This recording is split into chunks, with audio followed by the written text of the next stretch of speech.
Anggota DPRK Kota Leukersmawe meninjau sejumlah pembangunan proyek terbengkalai di Kota Leukersmawe. Proyek yang ditinjau merupakan pembangunan yang bersumber dari dana otonomi khusus seperti pasar ikan, taman wisata kuliner, dan taman Legos. Dari sejumlah proyek yang ditinjau, sejumlah bangunan ditemukan rusak parah, bahkan banyak yang telah dirusak.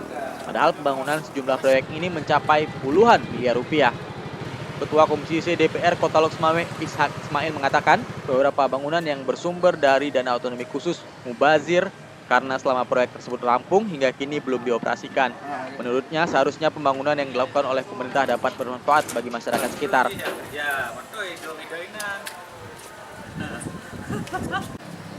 Ini sayang ini, ya.